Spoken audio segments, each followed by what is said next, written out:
In the last little bit, we've been talking all about statistical inference. That is the process of drawing conclusions about the population based on sample data. And we've talked about two different types of statistical inference. We've talked about confidence intervals and hypothesis tests. So confidence interval is what we talked all about in chapter 3. And the purpose of a confidence interval is to estimate the value of a parameter. Now, a hypothesis test is what we're going to focus on here in chapter 4. And the purpose of a hypothesis test is to assess the evidence for a claim about the population. So here's a little scenario to help you kind of understand what a hypothesis test is and what it does. So before we get started with my little scenario, I got to kind of set it up here. So first of all, let's think about NBA free throws. Okay, so the players in the NBA, here, this is the 2021-2022 season. These are the top free throw shooters in the NBA. And you can see that they have some pretty good stats for their free throws. Stephen Curry was the highest at this time with 92.3% making his free throws. And you can see that they're all pretty decent. Now, if I just look at one of these, I'm going to look at Kevin Durant. Here are just a few of his games during that season and his free throw percentage during each of those games. So notice if I back up here to the previous slide. So here's Kevin Durant. His free throw percentage is 90%. So he's a 90% free throw shooter. But does that mean that in every single game, Kevin Durant gets exactly 90% of his free throws? Well, no, of course not, right? So here's several different games during that season, and you can see that he got a bunch of different percent. So there was one game where he got exactly 90%, but there's a few games where he got 100% of his free throws. Here's a 93.3. There's even one game where he only got 66.7% of the free throws that he made. Okay, so even the pros are not going to have exactly their free throw percentage every single game, right? Okay, so keep that in mind. Now, what if I was to tell you that I am an 80% free throw shooter? Now, I know this is a video, so you can't see what I look like fully, but if you could see me, you'd see that I'm only 5'2", maybe not having the best physical advantage for basketball. So you might not believe my claim of being an 80% free throw shooter. You'd want some proof, some evidence. So let's say we go down to the park down the street where there's a basketball hoop, and I make 20 free throw attempts. Now, suppose that I make 16 out of the 20 baskets. If I made 16 out of the 20 baskets, then would you believe my claim that I'm an 80% free throw shooter? Well, you should believe my claim, right? Because I said I'm an 80% free throw shooter, and now we've just taken a sample of my free throws, and in my sample, I made exactly 80% of my shots. So exactly the claim. But what if I made 17 out of the 20 baskets? Then would you believe my claim that I'm an 80% free throw shooter? Well, again, my claim was 80%. In our little test, I actually made 85%. So yeah, you should definitely believe my claim that I'm an 80% free throw shooter. Now, what if I only made 15 out of the 20 baskets? Well, you know, just like Kevin Durant, nobody's perfect. So I'm not going to get exactly the same every single time. There's going to be some variation. So if I made 15 out of the 20 baskets, you should probably still believe my claim that I'm an 80% free throw shooter. What if I made 14 out of 20 baskets or 13 out of 20 baskets? At that point, you might be starting to get a little bit more skeptical about my claim of being an 80% free throw shooter. What if I only made 8 out of the 20 baskets? Well, at that point, you're probably definitely ready to call me on it and say, you know, I feel like we have enough evidence that, you know, you are not an 80% free throw shooter. Well, this whole idea of what we just talked about here is the essence of a hypothesis test. Okay, there's a claim out there, like my claim of being an 80% free throw shooter. We're going to collect some data, just like if I were to, go down to the park and make 20 free throw attempts, and we're going to compare the sample data to the claim. Okay, if the claim and the sample statistic are pretty close, then we're going to be like, okay, I guess I don't have any evidence to refute your claim. But if they're really far apart, like if I only made 8 out of the 20 baskets in my sample, then you're going to be like, gotcha. I have lots of evidence to show you are not an 80% free throw shooter. I'm going to reject your claim and conclude that you are not an 80% free throw shooter. So that's the basics of a hypothesis test. So today we're going to go into some more detail on some of these steps of a hypothesis test. So step number 1 in a hypothesis test or a statistical test is to state the hypotheses. Okay, that's actually our main focus of section 4.1 is to learn about stating the hypotheses. So we'll go into more detail on that in just a minute. Step 2 is to collect the data and calculate the sample statistic. Step 3 is going to be to examine the evidence. And as part of examining the evidence, we're going to be finding something called a p-value. So don't worry that you don't understand what that term means yet. We're going to get to it. And finally, we're going to draw conclusions based on the evidence that we found in our sample. So let's first talk about writing the hypotheses. Okay, so in a statistical test, we always have 2 competing, kind of mutually exclusive hypotheses. The first one is the null hypothesis. So a null hypothesis is the claim that's being tested. It's usually a statement of no effect or no difference. So let's look at a few examples here. So starting with our free throws. Okay, so with the free throws, I claimed that I was an 80% free throw shooter. So if I was to write that as a hypothesis, my null hypothesis, okay, first of all, when we write our null hypothesis, we write capital H with a little circle down there. It means null hypothesis, or H naught is sometimes how it's referred to. And my claim was that P, the proportion of free throws that I make, was equal to 80% or 0.80. Another example, if you've been around a while, then you might remember the Pizza Hut commercials back in the day, and they used to claim that they delivered their pizzas in 30 minutes or less. So my null hypothesis here would be that mu, the mean pizza delivery time, was less than or equal to 30 minutes. All right, let's look at another example. When you go to the grocery store and you pick up a bag of Lay's potato chips, on the bag is stamped 13 ounces. Okay, so they claim that their potato chip bags, or the weight of the potato chips in the bag actually, equal 13 ounces.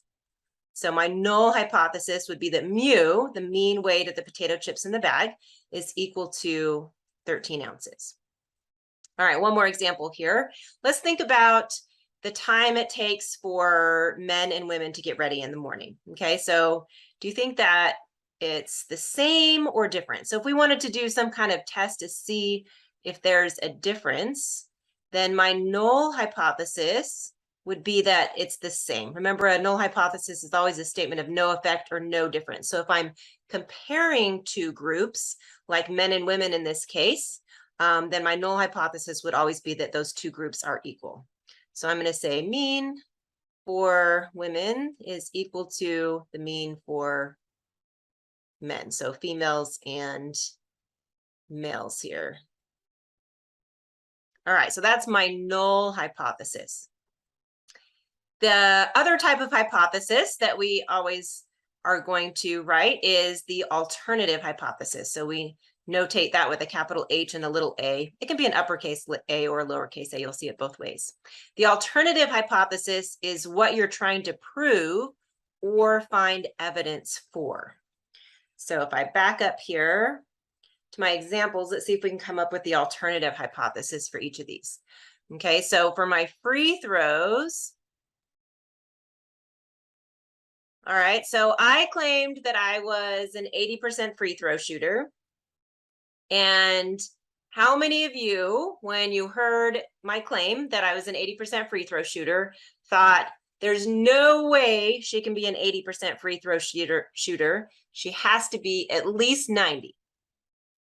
Yeah, that's what I thought. Nobody was thinking that I was more than an 80% free throw shooter.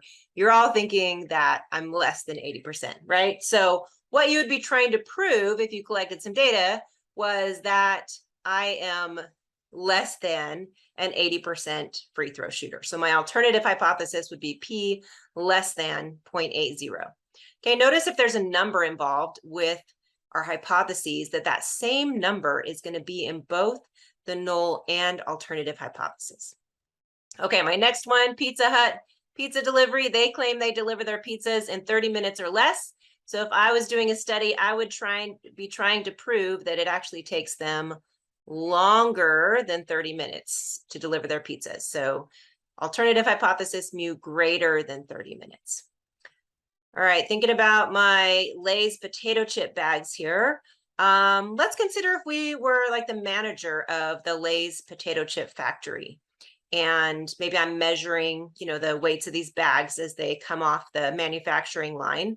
Now, if I'm the manager of the Lay's potato chip bag factory, then I would probably be concerned if my bags were underweight, because that means that I'm going to get a lot of customer complaints. They're going to be upset that they're not getting enough, chips for their money, like what was advertised. So that could be a problem. But I would also be concerned if the bags were overweight, because that means we're giving away extra product, free chips, and that's going to be not good for our bottom line. So as the manager, I might want to see if there's evidence either way. So greater than or less than the 13 ounces. So I'm going to use not equals in my alternative because I'm interested in either direction, less than or greater than. Okay, and my last one here, if I look at that, time it takes for men and women to get ready in the morning. Now you could think about if you have any preconceived ideas before you collect any data, you could use that to come up with your hypothesis, your alternative hypothesis. I kind of think, at my house, I have 7 kids, 4 girls and 3 boys. And I can tell you that in my house, it takes longer for the girls to get ready than it does for the boys. So if I was doing this test, I would be trying to find evidence that the mean for females is greater than the mean for males in terms of time to get ready in the morning. All right, looking back at let me go the other direction. There we go. Hypotheses here. There's 2 types of alternative hypotheses. There's one-sided and two-sided. And the distinction is going to become important when we start talking about those p-values a little bit later on. So a one-sided alternative is when you're interested in deviations from the null hypothesis in only one direction. And a two-sided alternative is when deviations from the null hypothesis in both directions are of interest. So going back up here to my examples, free throws, okay, you can see that this is a one-sided test because y'all only cared about proving that I was less than an 80% free throw shooter. So this is one-sided. There, the Pizza Hut pizza delivery times, we're only trying to prove greater than, so that's also one-sided. Okay, the chip bags, we want to know less than or greater than. Okay, so that's a two-sided test. And time to get ready, I was trying to show that women take longer than men.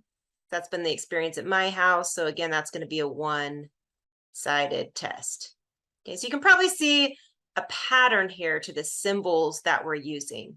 And I'm going to mention this again in just a minute when we talk about rules for writing hypotheses. But if you notice, my null hypothesis always has some form of the equal sign. Okay, it's a statement of equality. So typically we'll just write a full-on equal sign in the null hypothesis. It is appropriate to write less than or equal or greater than or equal as well in some instances. Okay, or I could have just written this one here instead of writing less than or equal. I could have actually just put an equal sign and it would still be equally correct. Okay, so the null hypothesis always has the equal sign. The alternative hypothesis, in a one-sided test, the alternative hypothesis will either be greater than or less than. Okay, so all one-sided tests are either greater than or less than. And in a two-sided test, the alternative will always be not equals to. All right, so let's talk about some of these rules. They're all things that we did while we were writing these, but let's get them all written down in one place. So first of all, hypotheses are always written about population parameters and not sample statistics. So if you notice, when we were writing our hypotheses, I'll go back there really quick. Whoops, there it is. Okay, so we were writing about P, the population proportion, okay, or mu, the population mean, or here we were comparing two population means. So only parameters are going to go into our hypotheses. You should never have X bar or P hat or R in your hypotheses because those are all sample statistics. Second thing, this is what we mentioned earlier, that the null hypothesis always contains inequality. And basically, you can always use the equal sign if you want. Makes life easy. The null hypothesis always has the equal sign. Okay, the alternative hypothesis will never have the equal sign, and instead it's either going to have greater than, less than, or not equals to. And which one of those three that we choose for the alternative hypothesis is going to come from the wording of the question of interest. There's going to be some kind of key word in there that helps us know which one of those three symbols is going to be appropriate. So let's look at an example here. So in this study, students were given words to memorize, and then they were randomly assigned to either take a 90-minute nap or have a caffeine pill. And then 2.5 hours later, they were tested on their recallability. So our explanatory variable was whether or not they were in the sleep treatment group or in the caffeine pill sleep treatment group, so sleep or caffeine. So that's going to be a categorical kind of variable. And the response variable is the number of words recalled. This is what we measured. So this is a quantitative variable, right? So I have one categorical, one quantitative. And my research question is sleep or caffeine better for memory? So let's first think about what type of problem that this is. What's the parameter of interest that we're looking at? Okay, and this can always be determined by looking at how many and what type of variables do we have going on here. So remember, okay, we measured two variables. Our explanatory variable was sleep or caffeine. We said that was categorical, and the response variable was number of words recalled. That's quantitative. So I have one categorical, one quantitative. So if I have one categorical and one quantitative, what's the parameter of interest here?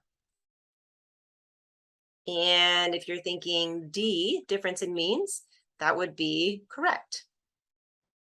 So one categorical, one quantitative means we're comparing two groups. We're comparing the means of two groups. So let's think about what our hypotheses would be in this scenario. So if I'm comparing these two groups, okay, remember what we said about the null hypothesis. Okay, we said the null hypothesis always has what sign in it? The equal sign. So my null hypothesis is going to be that mu S is equal to mu C. Okay, now my alternative hypothesis can have either greater than, less than, or not equals to, depending on the wording of the question. So if I look at what I'm trying to find out here, I want to know, is there a difference in average word recall between sleep and caffeine? Okay, so if I look at this question of interest, there's a word in there that's going to help me know whether I should use greater than, less than, or not equals to. Can you spot that word? Yeah, the word is difference. Okay, I just want to know, is there a difference? Okay, that is code word for not equals to, because I'm not judging ahead of time whether sleep or caffeine is better. I just want to know if they're different from each other. I want to know if sleep's better or if caffeine's better. Okay, so I'm going to use not equal to. So now you can see in my list of options here, the answer is clearly B. That's what we came up with there. Just a little side note here. We wrote the hypotheses. I'll typically write the hypotheses as when I have two groups like this as mu1 equal to mu2, and then the alternative like mu1 not equal to mu2. But you could, it's actually totally legitimate to write the hypotheses this other way as well. You know, we talk about a difference in means, and when we do a confidence interval, we're doing it for the difference in means. So we can think about the hypotheses that way as well. So we're basically just putting all the parameters on one side and rewriting our hypotheses if we want to do it like this over here on the right. So this is also a legitimate way to write the hypotheses, but typically the way that I write them the most is the way over here on the left. All right, let's look at a couple of examples here, another couple of examples. So I'm going to put up both of these examples here, and you could go ahead and pause this video and see if you can figure out the answer to each of these. All right, hopefully you've paused the video, took a couple minutes to figure out how to write the hypotheses for each of these scenarios. So let's talk about these.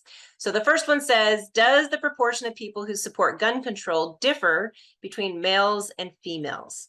Okay, so first I like to look at what am I measuring here? How many and what type of variables am I measuring?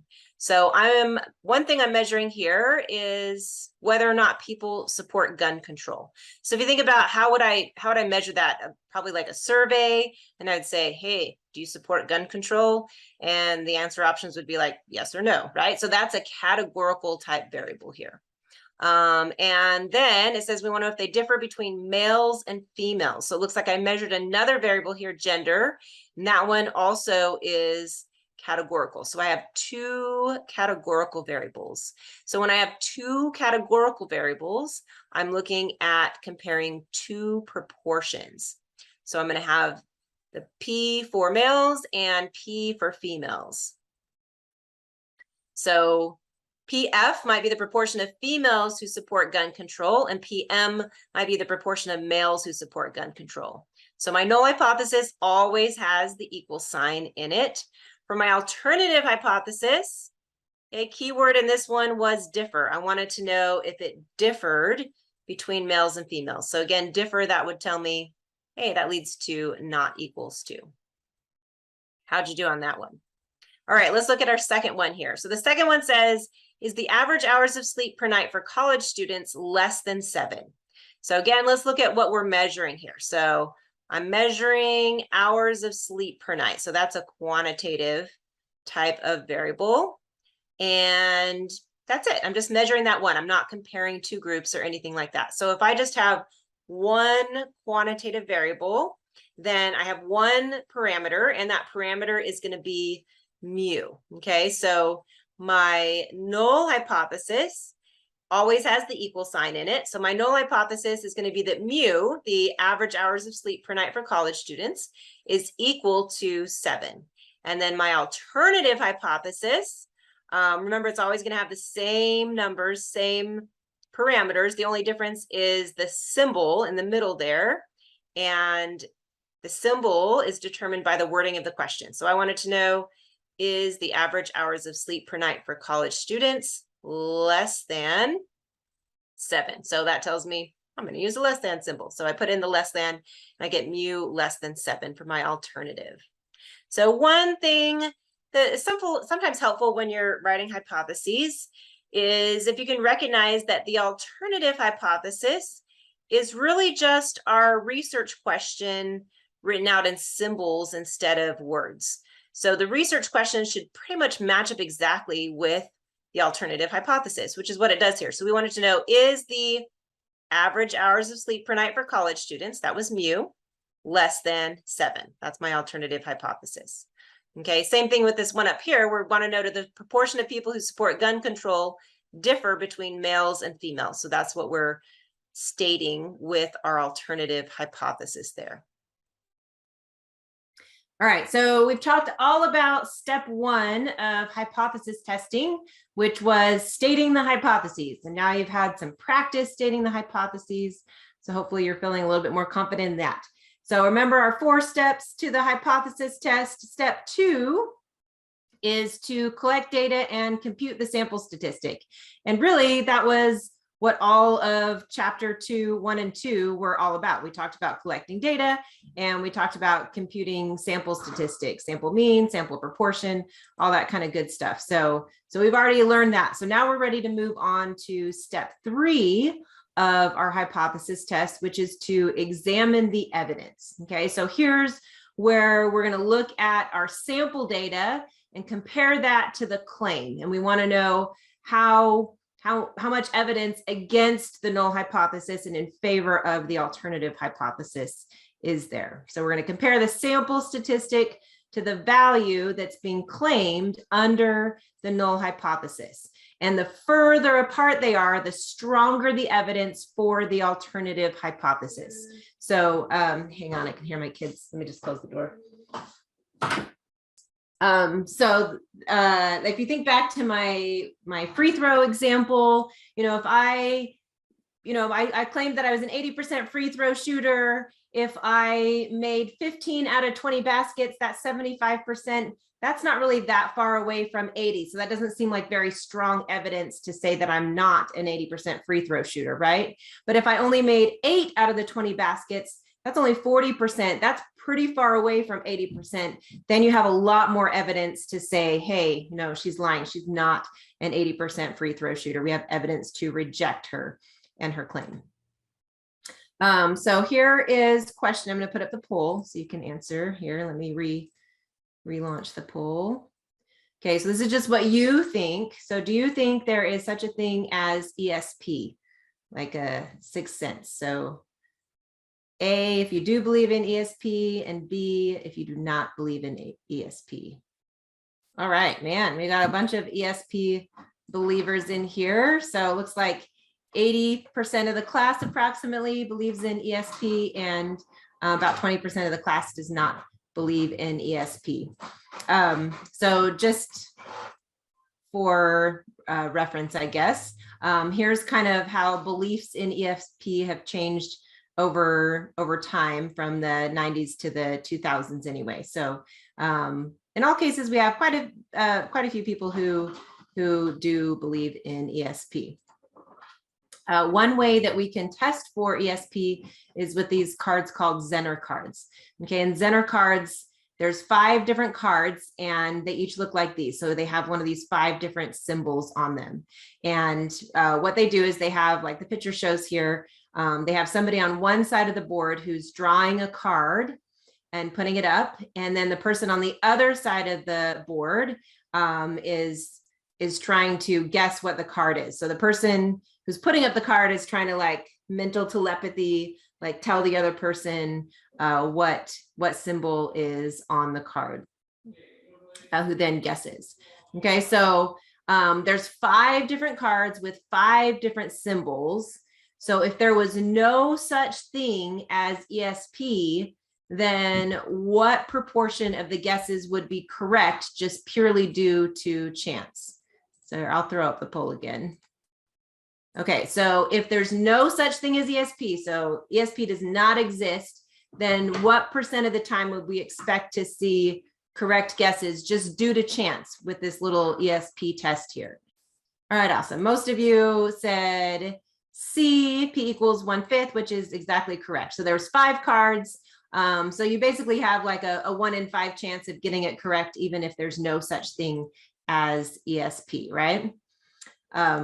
All right, so we know that statistics vary from sample to sample. So let's say we do one of these ESP tests, then even if there's no such thing as ESP, we would not expect that our sample proportion of correct guesses would be exactly 1/5 every single time that we did this test, even if there's no such thing as ESP, right? Because we're going to see variation from sample to sample, just like with the free throws. We don't expect you to get the exact same free throw percentage for every game.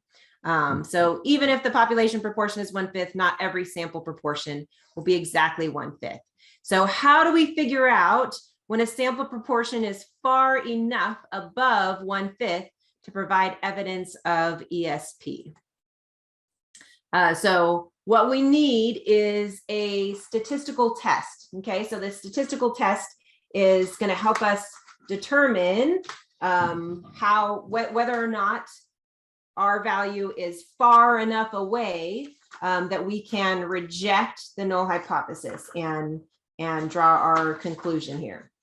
In the ESP experiment, we want to use the sample data to determine whether the population proportion of correct guesses is really higher than 1/5. Okay, so we're going to take a sample. If our sample is above 1/5, we're going to have to decide, okay, is it far enough above 1/5 that we have evidence that ESP exists? Okay, or is this value that we got from our sample, is it something that we could have just seen purely due to chance? So thinking about our ESP experiment, okay, in words, this is kind of what we're looking at here. So the null hypothesis would be that ESP does not exist. And then the alternative hypothesis, what we're trying to prove or find evidence for, is that ESP exists. So null hypothesis, remember, statement of no effect or no difference. Alternative hypothesis is what we're trying to find evidence for. When we actually write our hypotheses, we write them with symbols. So in symbols, this would look like null hypothesis, P equals 1/5, versus the alternative hypothesis of P greater than 1/5. So the goal of our hypothesis test is to determine whether the sample data provide enough evidence to refute the null hypothesis in favor of the alternative hypothesis. All right, so let's think about this for a minute. Okay, so P hat would be the sample proportion of correct guesses in a single ESP experiment. Okay, so looking at these different possibilities for sample P hats that we could get. Okay, if I did a sample, did an ESP test like this, which one of these sample P hats, if I got it in my sample, would be evidence for the strongest evidence of ESP? So which sample P hat gives the strongest evidence for ESP?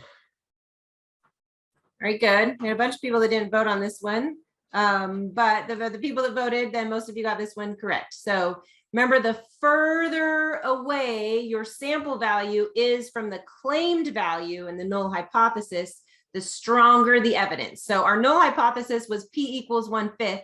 So the P hat here that's the farthest away from 1/5 is going to be 3/4. Okay, so that one's going to provide the strongest evidence for ESP existing. Okay, so let's think about each of these different P hats here and think about how much evidence each one of these would provide if we were to do a test and get a sample P hat of that value. Okay, okay, I was trying to remember what I had on my slide. So the first one, P hat equals 1/6. Remember, our null hypothesis was that P equaled 1/5. Okay, so if they get even less right than what we would expect due to chance, then that gives us like absolutely no evidence that ESP exists, right? We're saying there's such a thing as ESP, and then we do a test and we do even worse than what we would expect, even just purely due to chance. So that would mean no evidence, right? Okay, if I do a test and I get a P hat, a sample P hat of exactly 1/5, well, that's what the claim is. So if I get something that's like equal to the claim, then do I have any evidence against the claim? Well, no, again, I would have no evidence, right? Because the claim is this, we got this, kind of like if I, in my sample, I got 80% of my free throws, then you would have no evidence to go tell people that I'm making things up and that have a faulty claim. Okay, what about a P hat of 1/4? Well, that's a little bit higher than 1/5, right? So I'm going to have some evidence against the null hypothesis because it is slightly higher than 1/5, but is it far enough away that it's convincing evidence that ESP exists? And that's what we don't know yet. We don't know like how far away do you have to be in order to have convincing evidence? And then if I have p hat equals 1/3, well, that's more evidence than if it was 1/4. But again, is it enough evidence? Is it far enough away that we're willing to reject the null hypothesis and conclude that the alternative hypothesis is true and that ESP exists? So we're still trying to figure out how high does p hat have to be in order to say that ESP exists. Okay, so a research team is testing to see if there's evidence that the population mean for number of hours exercised per week is greater than 10. Okay, so we want to figure out which sample provides the strongest evidence for the claim. Okay, so if we think about the hypotheses here, okay, we have, and I'll relaunch the poll in just a second, so don't get too excited yet. I haven't relaunched it. Okay, so my null hypothesis, we're looking at mean number of hours exercised per week. So null hypothesis would be that it equals 10, and the alternative would be that mu is greater than 10. Okay, and 10 is right here. Okay, so I have these 4 different samples here. So looking at these 4 different samples, which one do you think provides the strongest evidence against the null hypothesis and for the alternative? So which one has the strongest evidence that the mean is greater than 10? All right, good. So what we're looking at here is we're looking at, remember the further away our sample is from the claim, then the stronger the evidence. So the first one here, we're trying to show greater than 10, but this whole first sample, almost all of them are less than 10. So that one's no good at all. Okay, this sample B here, it does seem to be mostly above 10. So that one shows some evidence. Sample C, mostly above 10, so that one shows some evidence. Sample D seems to be centered right around 10, so that one doesn't really show a lot of evidence there either. And if I had to choose between B and C, C seems to have the most that are higher than 10. Like it seems like the center of this one is higher than the center of B. So, so this one's the furthest away from the claim, meaning it has the most amount of evidence. Good.